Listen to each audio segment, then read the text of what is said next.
Побледата партија против директниот конкурент за испаѓање од втората лига, Детонит Јуниор, осоговци сами си го визираа пасошот за неконкурентната трета лига, која е далеку под реномето на жолто-сините. За жал, исходот од оваа фудбалска сезона, како и од претходните, е последица на повеќе годишната несоодветна работа со клубот. Надпреварот од предпоследното коло помеѓу Осогово и Детонит требаше на зелениот терен да покаже која екипа е подобра и заслужува да остане во второлигашкото друштво. Меѓутоа, според прикажаното, и едните и другите би требало да се помират со фактот дека немаат квалитет за таков предизвик.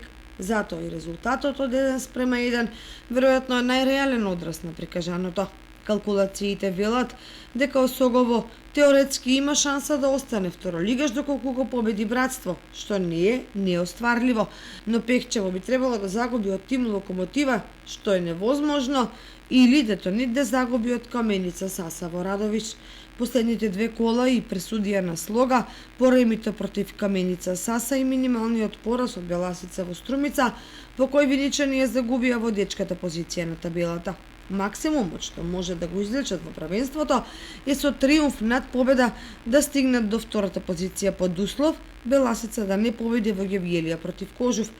Резултати од 26-тото коло: Каменица Саса Кожув 0:1, Беласица Слога 1:0, победа Пехчево 2:0, тим Локомотива Братство 2:2 и Осогово Детонит 1:1.